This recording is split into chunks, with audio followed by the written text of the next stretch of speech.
Hyderabad Banjara Hills MLA కాలనీలో పాత పెద్దమ్మ తల్లి ఆలయాన్ని ధ్వంసం చేశారని స్థానికులు తీవ్ర ఆగ్రహానికి గురవుతున్నారు. గతంలో గుట్టలపై ఉన్న అమ్మవారి విగ్రహాన్ని ఇటీవలే తొలగించిన గుట్టల ప్రదేశంలోనే నూతనంగా ఎలాంటి అనుమతి లేకుండా నిర్మించిన భవన్లోకి మార్చారు. ఇక ఏడాది బోనాలు కూడా ఘనంగా నిర్వహించినట్లు భక్తులు చెబుతున్నారు. పోలీసులు సంఘటనా స్థలాన్ని చేరుకుని స్థానికులను శాంతింపజేశారు.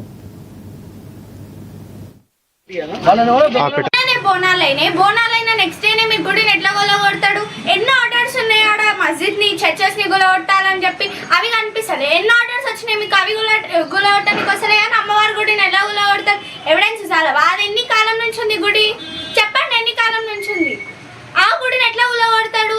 ఎవరో పెద్ద మనిషి ఎమ్మెల్యే కాలనీలో కంప్లైంట్ ఇచ్చిందంట, అది కేసీఆర్ అల్లుడంట. అది ఇట్లా తెలవాలి బిడ్డ. హిందువులం అంతా కలిసి వాళ్ళ ఇంటిని కులగొట్టే వరకు నిద్రపోం చెప్తున్నా. కబర్దా నెక్స్ట్ టైం అమ్మవారి గుడిని టచ్ చేయాలని చూసిందా చూసుకోండి. ఇంకా ఇక్కడ ఒక బిల్డింగ్ కాకముందు నుంచి ఎమ్మెల్యే కాలనీ కాకముందు నుంచి ఈ అమ్మవారిని నిలిపోయినాం. వేప చెట్టుకు ఉండే గుట్ట మీద. తర్వాత మా పెద్దలకు దీన్ని కాపురమించుకుందామనే ఆలోచన లేదు. కాకపోతే మేము ఏడాదికి ఒకసారి పూజ చేస్తుంటుంది. దాన్ని ముస్లిం ఆయన కూడా గులగొట్టిన తర్వాత మళ్ళా అందరం కలిసి మేము యాదవరం అందరం కలిసి మేము ఇది నిర్మించుకున్నాం. రాత్రి 10 గంటల దాకా మేము ఇక్కడనే ఉన్నాం. మళ్ళీ మేము తెల్లారే వరకు ఏ క్షణంలో వచ్చిరో ఎప్పుడు గులగొట్టిరో మాకు తెలియదు. నిన్న బోనాలు రాత్రి 10 గంటల దాకా ఉన్నాం స్వామి. ఈయనే ఉన్నాం, భోజనాలు గీనాలు చేసుకుంటాం. ఇది బంజారాహిల్స్ లోపల పెద్దమాత టెంపుల్. ఇది 40-50 సంవత్సరాల నుంచి ఉన్నదని చెప్పేసి ఈ లోకల్ వాళ్ళు చెప్తారు. ఇది గుట్టల పైన కొండ పైన ఉండేది.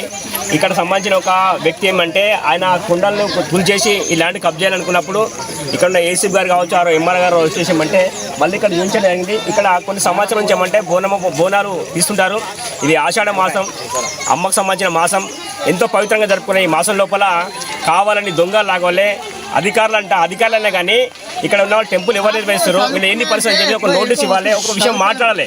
కానీ దొంగలాగా వచ్చేసి జేసీ పెట్టి కూలగొట్టడం అంటే ఎంత దురదృష్టకరం అంటే అసలు వీళ్ళు ఎవరి గురించి పనిచేస్తారో అర్థం కాదు. అర్ధరాత్రి వచ్చి కూలగొట్టడం వీళ్ళు ఎవరి గురించి పనిచేస్తారో అర్థం కాదు. ఇక్కడ చూడండి అన్ని కబ్జాలు అయిపోయినాయి. మరి వాళ్ళని ఏం పడగొడుతున్నారు? మరి వాళ్ళకు అక్కడ వాళ్ళకి శాత కాదు.